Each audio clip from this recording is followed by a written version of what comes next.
2026년 1월 23일 금요일 금요 기도회에 참여하신 모든 주의 지체들을 축복합니다. 1월 첫 주일부터 이사야서의 말씀을 살펴보고 있는데요. 한 구절 한 구절 자세히 살펴보면서 하나님의 말씀에 귀 기울이시는 가운데 하나님의 말씀대로 살기 위한 몸부림이 여러분의 삶 속에 나타나기를 소망해 봅니다. 오늘 본문 이사야서 3장 1절로 12절의 말씀으로 예루살렘의 멸망이라는 주제로 하나님의 말씀을 선포하고자 합니다. 오늘 말씀을 증거하는 가운데 하나님의 사랑과 은혜가 충만하여지고 하나님의 말씀이 깨달아지시기를 주 예수 그리스도의 이름으로 축원합니다.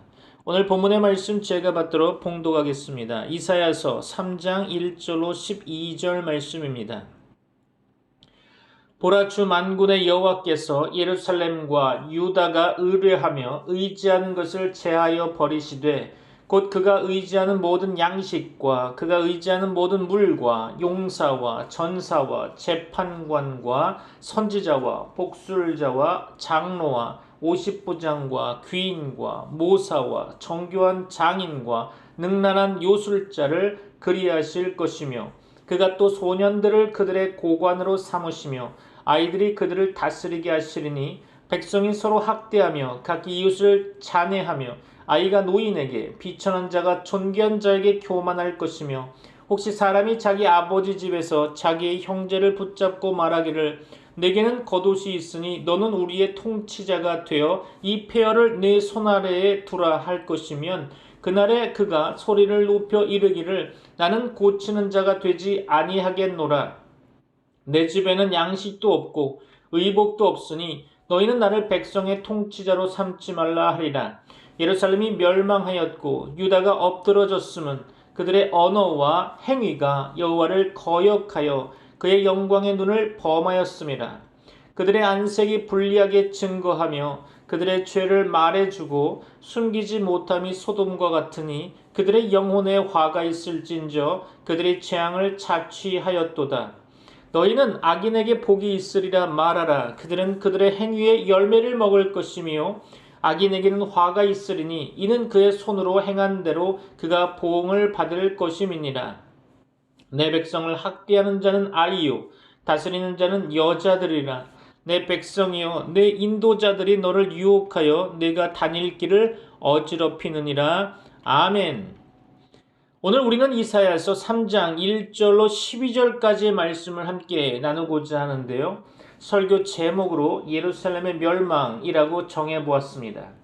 이 말씀을 바로 들어가기 전에 먼저 이사야서 1장과 2장의 흐름을 잠깐 정리해 드리면서 하나님께서 왜 이토록 강한 말씀을 하실 수밖에 없었는지를 함께 돌아보고자 합니다. 이사야서는 단순히 옛날 유다 이야기가 아닙니다. 이사야서는 신앙이 오래되었지만 하나님과의 관계는 무너진 상태를 아주 날카롭게 드러내는 말씀이죠. 이사야서 1장에서 하나님은 유다와 예루살렘을 향해 이렇게 말씀하셨습니다. 소는 그 임자를 알고 나귀는 그 주인의 구유를 알건만은 이스라엘은 알지 못한다라는 거죠. 그렇습니다. 이 말씀은 지식의 부족을 책망하시는 말씀이 아닙니다. 하나님을 안다고 말하지만 하나님을 주인으로 대하지 않는 신앙, 그것을 고발하시는 말씀이죠. 제사는 드렸습니다. 절기도 지켰죠. 그리고 예배는 빠지지 않았습니다. 그렇죠. 그러나 하나님께서는 이사야서 1장에서 단호하게 말씀하시죠. 내가 너희의 절기를 미워한다. 너희의 재물이 내게 가증하다. 그렇습니다. 왜 그럴까요? 예배는 있지만 정의가 없었고 신앙의 언어는 있었지만 삶의 변화가 없었기 때문일 것입니다. 고아와 과부는 외면당했고 지도자들은 부패했으며 신앙은 껍데기만 남아있었던 시대였다는 거죠. 이사야서 2장으로 넘어가면 분위기가 조금 달라집니다. 이사야서 2장은 잘 알려진 말씀으로 시작하고 있죠. 만일에 여호와의 전의 산이 모든 산 꼭대기에 굳게 설 것이요. 그렇습니다. 하나님 나라의 소망, 회복의 비전이 선포되고 있는 것이죠. 그러나 곧이어 말씀이 전환되고 있습니다. 사람들이 높아지고 교만해지며 하나님 대신 우상을 의지하는 모습이 드러나고 있는 거죠. 특히 2장 후반부에서 반복되는 말씀이 있죠. 17절 말씀 가운데 그날의 자고한 자는 굴복되며 교만한 자는 낮아지고 여호와께서 홀로 높임을 받으실 것이요. 아멘. 그렇습니다. 이 말은 무엇을 뜻하는 것일까요? 하나님께서 높아지시는 날은 인간이 무너지는 날이라는 뜻입니다. 그렇죠? 사람이 스스로 높아질수록 하나님의 심판은 가까워지는 것입니다. 이제 이 흐름 속에서 이사야 3장이 등장하고 있는데요. 이사야서 3장은 새로운 이야기가 아니라 1장과 2장의 결과인 셈입니다. 신앙이 형식이 되었고 교만이 굳어졌으며 하나님을 두려워하지 않는 상태가 계속되었을 때 하나님께서 마침내 무엇을 하시는지를 보여주는 장이 바로 이사야서 3장인 거죠. 이사야서 오늘 본문 3장 1절은 이렇게 시작하고 있습니다. 보라, 주 만군의 여호와께서 예루살렘과 유다가 의뢰하며 의지하는 것을 제하여 버리시되 곧 그가 의지하는 모든 양식과 그가 의지하는 모든 물과. 그렇죠. 여기서 하나님은 칼을 먼저 드시지 않으십니다. 불을 먼저 내리시지도 않죠. 하나님은 그들이 당연하다고 생각했던 것들, 지도자, 장로, 재판관, 용사, 지혜자들을 하나씩 거두어 가십니다. 왜일까요? 하나님 없이도 잘 돌아간다고 착각했던 사회, 신앙은 있지만 하나님은 필요 없다고 여겼던 그 공동체를 그들의 실체가 드러나도록 흔드시는 것입니다. 사랑하는 성도 여러분, 이사야 시대는 외형적으로 보면 아주 안정적인 시대였죠. 우시야 왕 시절 경제는 성장했고 국방도 강했습니다. 성전은 여전히 존재했고 제사도 계속 드려졌죠. 그러나 영적으로는 속이 썩어가고 있던 시대였다는 것입니다. 그래서 하나님은 이사야를 통해 묻고 계신 것이죠. 너희가 진짜 의지하고 있는 것이 무엇이냐? 그렇습니다. 이 질문에 대한 대답이 바로 이사야서 3장 1절로 12절 말씀, 그리고 우리가 오늘 함께 묵상할 예루살렘의 멸망이라는 말씀입니다. 이제 본문을 통해서 하나님께서 왜 예루살렘을 무너지게 하셨는지, 그리고 이 말씀이 오늘을 사는 우리에게 어떤 경고와 깨달음을 주는지 함께 말씀 속으로 들어가 보도록 하겠습니다. 사랑하는 성도 여러분, 우리가 오늘부터 살펴보는 이사야서 3장의 말씀은 성경 전체에서도 매우 독특한 책입니다. 이사야서는 단순히 심판의 책도 아니고 위로의 책만도 아닙니다. 한마디로 말하면 거룩하신 하나님 앞에서 무너진 신앙을 해부하는 책이라고 말할 수 있겠죠. 이사야서는 크게 두 부분으로 나눌 수 있습니다. 1장부터 39장 이 앞부분은 유다와 예루살렘을 향한 책망과 심판, 그리고 뒷부분 40장에서 66장의 말씀은 회복과 위로, 메시아의 소망을 선포하고 있습니다. 그런데 중요한 것은 하나님께서 위로를 말씀하시기 전에 반드시 진단부터 하신다는 사실입니다. 병이 무엇인지 밝히지 않고는 치료가 시작될 수 없듯이 하나님은 이사야서를 통해서 먼저 유다의 신앙 상태를 적나라하게 드러내고 계십니다. 그렇죠? 이사야서에 반복해서 등장하는 하나님의 이름이 있습니다. 이스라엘의 거룩하신 이라는 거죠. 이 말은 단순히 하나님의 위엄을 강조하는 표현이 아닙니다. 하나님은 거룩하시고 그분의 백성도 거룩해야 한다는 요구가 담긴 이름인 거죠. 문제는 무엇이었습니까? 유다는 하나님을 버렸다고 말하지 않았습니다. 오히려 하나님을 예배하고 있다고 생각했죠. 성전도 있었고요, 제사도 있었으며 절기도 지켰습니다. 그렇죠. 그러나 하나님 보시기에는 그들의 신앙이 형식은 있었지만 중심은 떠난 상태였다는 거죠. 사랑하는 성도 여러분, 이 대목에서 우리는 불편해질 필요가 있습니다. 왜냐하면 이 모습이 오늘을 살아가는 기독교인들의 모습과 너무 닮아있기 때문이죠. 첫 번째로 점검해 보아야 할 것은 예배를 신앙의 목적이 아니라 의무로 여기는 태도가 여러분의 신앙생활에 있는가 하는 것입니다. 성경은 분명히 말씀하고 있습니다. 너희 몸을 하나님이 기뻐하시는 거룩한 산 제물로 드리라. 그렇습니다. 예배는 시간의 문제가 아니라 삶의 문제인 것입니다. 그러나 우리는 종종 예배는 드렸으니까 괜찮다, 주일은 지켰으니까 신앙은 문제없다라고 생각하고 있죠. 이사야서 1장에서 하나님이 가장 싫어하셨던 것이 바로 이것이었음을 기억하시기 바랍니다. 드려진 예배와 살아낸 삶이 전혀 연결되지 않는 신앙인 거죠. 두 번째로 점검해 보아야 할 것은 하나님보다 세상의 안전장치를 더 의지하는 신앙이 여러분 가운데 있는가 하는 것입니다.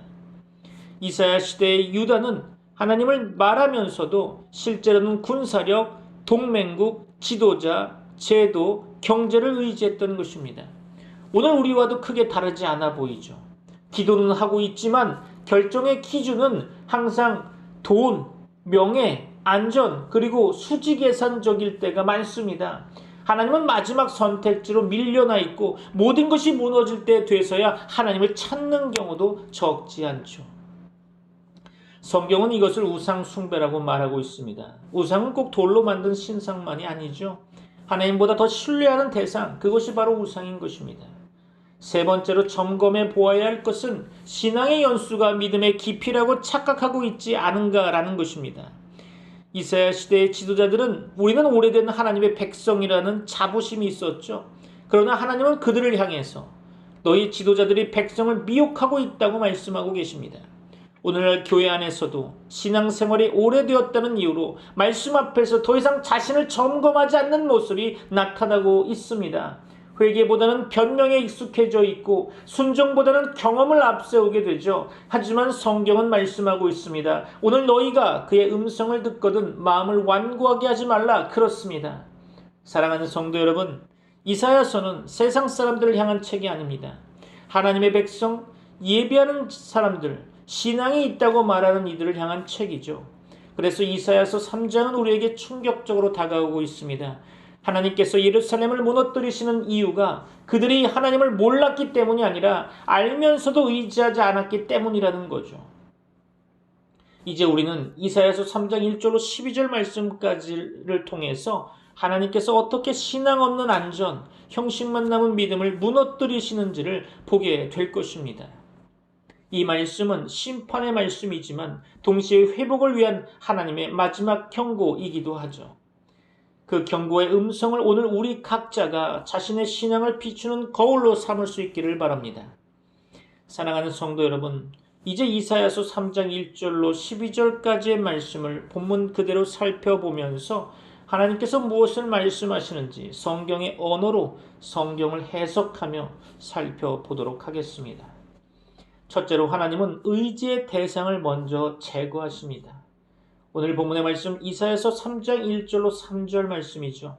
보라, 주 만군의 여호와께서 예루살렘과 유다가 의뢰하며 의지하는 것을 제하여 버리시되 곧 그가 의지하는 모든 양식과 그가 의지하는 모든 물과 용사와 전사와 재판관과 선지자와 복술자와 장로와 50부장과 귀인과 모사와 정교한 장인과 능란한 요술자를 그리하실 것이며 그렇습니다.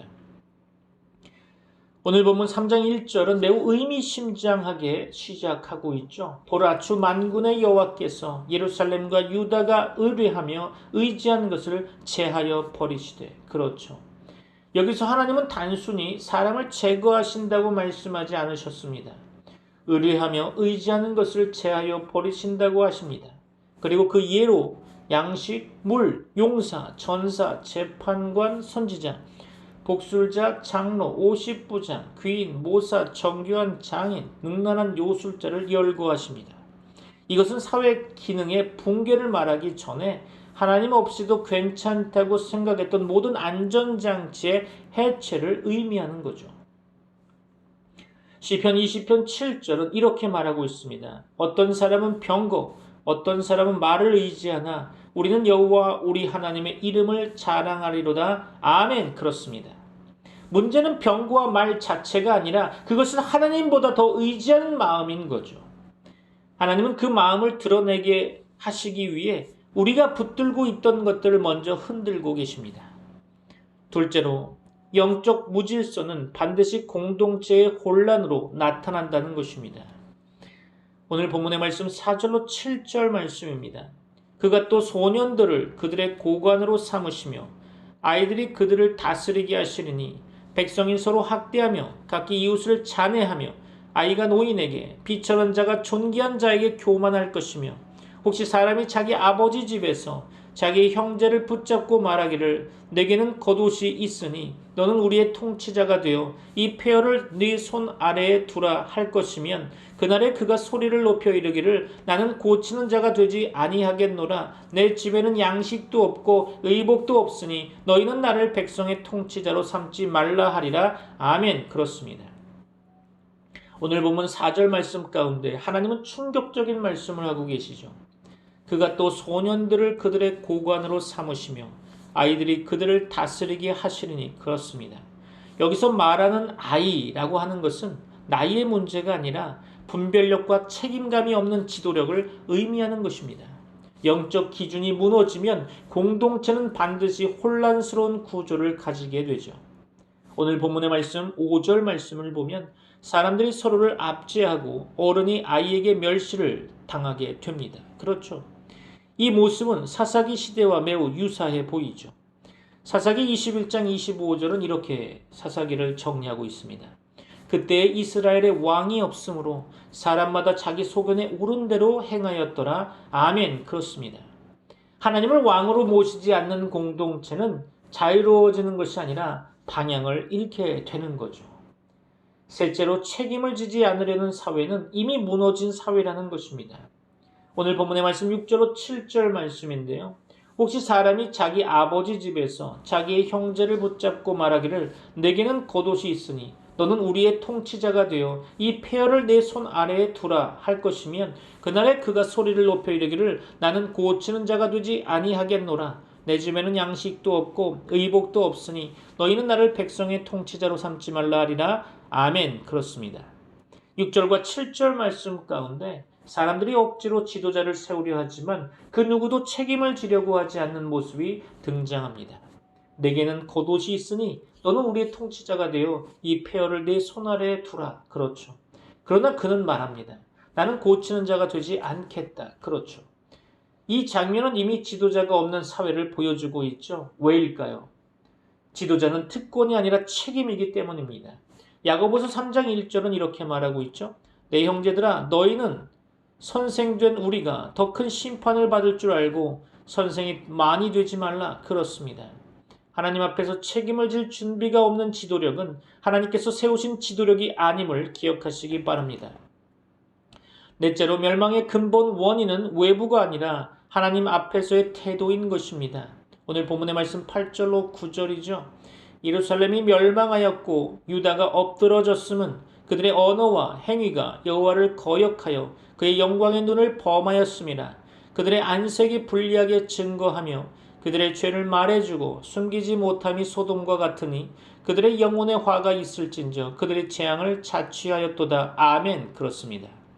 오늘 본문 8절은 예루살렘의 멸망 이유를 정확히 짚고 있습니다.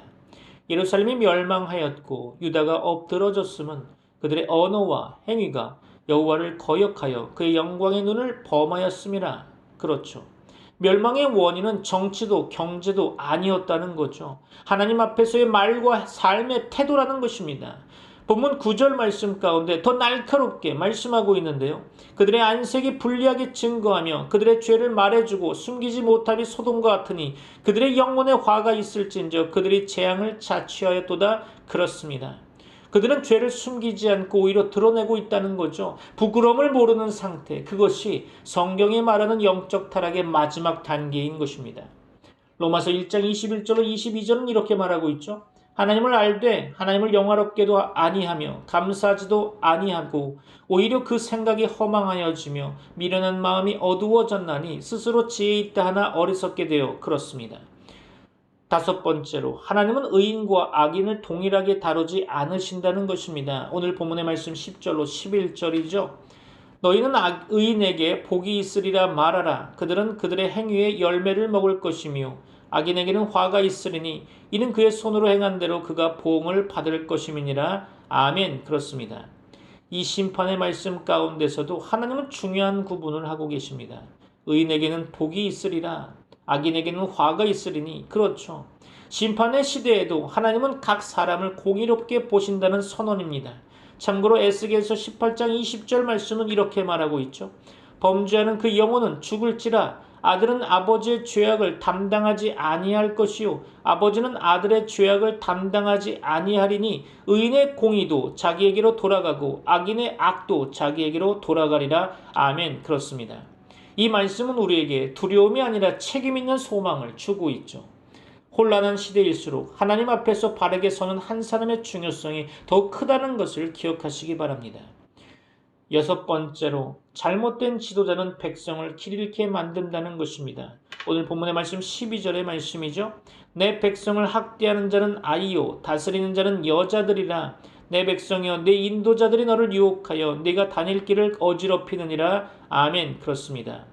마지막으로 12절에서 하나님은 이렇게 말씀하고 계시죠. 내 백성이여 네 인도자들이 너를 유혹하여 네가 다닐 길을 어지럽히느니라. 그렇습니다. 지도자의 문제는 곧 방향의 문제인 거죠. 예수님은 마태복음 15장 14절 말씀 가운데 이렇게 말씀하셨습니다. 만일 맹인이 맹인을 인도하면 둘이 다 구덩이에 빠지리라 하시니 그렇습니다. 그러나 동시에 각 사람은 하나님 앞에서 자신의 믿음에 대해 핑계할 수 없을 것입니다. 사랑하는 성도 여러분, 이사야서 3장은 예루살렘의 멸망 이야기이지만 그 본질은 하나님을 의지하지 않는 신앙의 종말인 거죠. 이 말씀은 우리를 정죄하기 위해 주어진 것이 아니라 아직 돌아올 수 있을 때 주어진 하나님의 자비로운 경고라는 거죠. 그렇죠? 이제 이 말씀 앞에서 우리 각자가 무엇을 의지하며 살아가고 있는지, 그리고 하나님은 우리 삶의 중심에 계신지 깊이 점검해 보아야 할 것입니다. 사랑하는 성도 여러분, 오늘 우리는 이사야 3장 1절로 12절까지의 말씀을 통해 하나님께서 왜 이 예루살렘을 무너지게 하셨는지를 살펴보았습니다. 이 말씀을 한 문장으로 정리하자면 하나님을 의지하지 않는 신앙은 결국 하나님께서 허물어 버리신다는 것입니다. 예루살렘의 문제는 성전이 없어서가 아니었죠. 말씀이 없어서도 아니었고 제사가 없어서도 아니었습니다. 문제는 하나님 없이도 잘 살 수 있다고 생각한 허망한 신앙이었던 거죠. 첫째로 이사야 3장은 우리에게 무엇을 의지하며 살아가고 있는가를 반드시 점검하라고 요구하고 있습니다. 하나님은 심판하실 때 먼저 칼을 드시지 않고 우리가 붙들고 있던 의지의 대상을 거두어 가십니다. 오늘 우리의 삶은 어떻습니까? 하나님이 없어도 살 수 있을 것 같은 안전과 기도하지 않아도 유지되는 삶의 구조와 말씀 없이도 가능하다고 느끼는 삶의 방식은 없습니까? 잠언 3장 5절은 분명히 말씀하고 있습니다. 너는 마음을 다하여 여호와를 신뢰하고 내 명철을 의지하지 말라. 그렇습니다. 둘째로 이사야서 3장은 신앙의 무너짐은 개인에게 끝나지 않고 공동체로 확산된다는 사실을 보여주고 있습니다. 지도자가 무너지고 질서가 무너지며 서로를 존중하지 않는 사회가 되어 버리는 거죠. 이것은 하나님의 버리기 이전에 하나님을 떠난 신앙의 자연스러운 결과라고 볼 수 있죠. 교회도 마찬가지입니다. 말씀보다 경험이 앞서고 순종보다 편의가 우선될 때 겉으로는 유지되지만 영적으로는 방향을 잃게 되는 것입니다. 그렇죠? 히브리서 12장 14절은 이렇게 말하고 있죠. 모든 사람과 더불어 화평함과 거룩함을 따르라. 이것이 없이는 아무도 주를 보지 못하리라. 아멘. 그렇습니다. 자, 세 번째로 그러나 하나님은 심판 가운데서도 각 사람의 믿음을 분명히 구분하고 계신다는 사실이죠. 이사야서 3장 10절에서 하나님은 말씀하고 계십니다. 너희는 의인에게 복이 있으리라 말하라. 그들은 그들의 행위의 열매를 먹을 것이며 그렇습니다. 혼란한 시대에도 하나님은 자기 앞에서 바르게 서 있는 사람을 주목하고 계십니다. 시대가 어둡다고 해서 우리의 책임이 면제되지는 않습니다. 그렇죠? 오히려 이런 때일수록 참된 신앙은 더 분명해져야 할 것입니다. 사랑하는 성도 여러분, 이사야서 3장은 멸망의 장이지만 동시에 회개할 수 있는 마지막 기회의 장이기도 하죠. 하나님은 예루살렘을 미워하셔서 무너뜨리신 것이 아닙니다. 돌이키지 않는 신앙을 그대로 두는 것이 더 큰 멸망이기 때문에 흔드신 거죠. 히브리서 12장 6절은 이렇게 말씀하고 있습니다. 주께서 그 사랑하시는 자를 징계하시고 그가 받아들이시는 아들마다 채찍질하심이라 하였으니 그렇습니다. 하나님이 사랑하시는 자는 아픔이 많을 것입니다. 여러분 가운데 지금 많이 아프십니까? 많이 힘드십니까? 하나님이 여러분을 사랑하고 있다는 증거로 알고 더욱더 버티시기 바랍니다. 하나님은 여러분을 하나님의 자녀답게 하시기 위해 무던히 참고 가르치십니다. 기억하시기 바랍니다. 하나님의 심판과 하나님의 징계는 다릅니다. 하나님의 저주와 하나님의 채찍질은 다릅니다. 경험하시기 바랍니다. 오늘 이 말씀을 듣는 우리는 아직 말씀을 들을 수 있는 자리에 있음에 감사하시기 바랍니다. 이 자체가 하나님의 은혜인 거죠. 이제 우리는 결단해야 할 것입니다. 형식이 아닌 중심으로, 습관이 아닌 순종으로, 안전이 아닌 하나님을 의지하는 신앙으로 다시 서야 할 때입니다. 시편 127편 1절의 고백이 오늘 우리의 고백이 되기를 바랍니다. 여호와께서 집을 세우지 아니하시면 세우는 자의 수고가 헛되며 여호와께서 성을 지키지 아니하시면 파수꾼의 깨어있음이 헛되도다. 그렇습니다. 자주 제가 암송했던 성경 구절인데요. 여러분도 암송하시면 좋을 것 같습니다. 사랑하는 성도 여러분, 예루살렘의 멸망은 과거의 사건이 아니라 오늘 우리 신앙을 비추는 거울인 것입니다. 이 말씀 앞에서 우리 각자의 신앙을 다시 하나님 앞에 내려놓고 오직 여호와만을 의지하는 백성으로 다시 서는 은혜가 있기를 주 예수 그리스도의 이름으로 축원합니다. 기도하겠습니다. 거룩하신 하나님 아버지, 오늘 이사야 3장의 말씀 앞에 저희를 세워주셔서 감사합니다. 사랑하는 주님, 우리는 하나님을 모른다고 말하지 않았지만 하나님을 온전히 의지하지는 않았음을 고백합니다. 입술로는 주님을 부르면서도 삶의 결정에서는 세상의 기준을 앞세웠고 안전과 익숙함을 주님보다 더 붙들고 살았음을 고백합니다. 주님, 용서해 주옵소서. 형식은 남아있으나 중심은 식어버렸고 예배는 드리고 있으나 순종은 미루어 왔던 우리의 신앙을 불쌍히 여겨 주옵소서. 오늘 말씀을 통해서 우리가 의지하던 것들을 흔드시는 주의 음성을 듣게 하시니 감사합니다. 이 흔들림이 멸망이 아니라 돌이킴의 은혜가 되게 하여 주옵소서.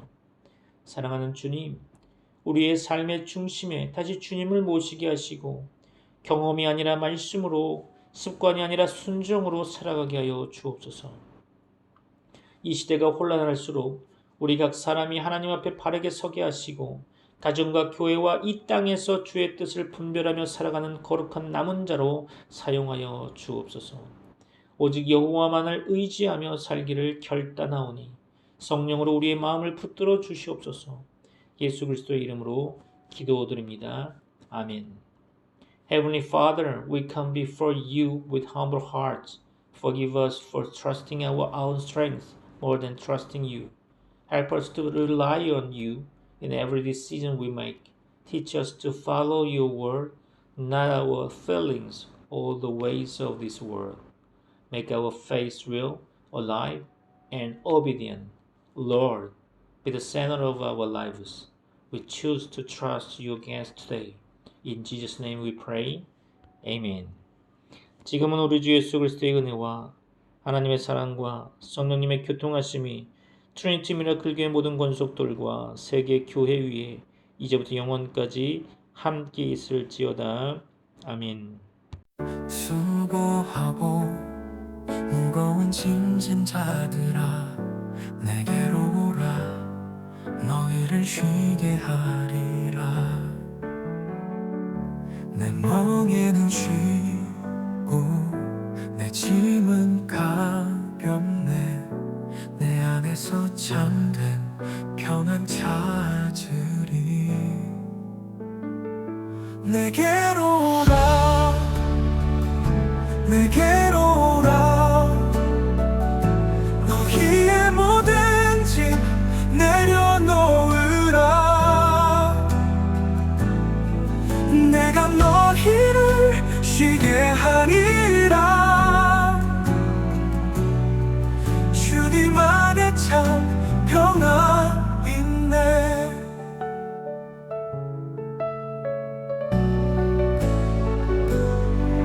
많이 온유하고 마음이 겸손하니 내 안에 배우라 너희의 영혼의 줄 얻으리 세상의 짐 다 내려놓고 주 사랑 안에 안에서 살아가라. 내게로 오라, 내게로 오라. 너희의 모든 짐 내려놓으라. 내가 너희를 쉬게 하리라. 주님 안에 참 평화 있네. 그 사랑의 손길이 너희를 감싸네. 두려움 사라지고 희망이 피어나네. 주님의 멍에는 쉽고 가벼우니 그분의 길로 나가리라. 내게로 오라, 내게로 오라. 너희의 모든 짐 내려놓으라. 내가 너희를 쉬게 하리라. 주님 안에 참 평화 있네. 그 사랑의 손길이 너희를 감싸네. 두려움 사라지고 희망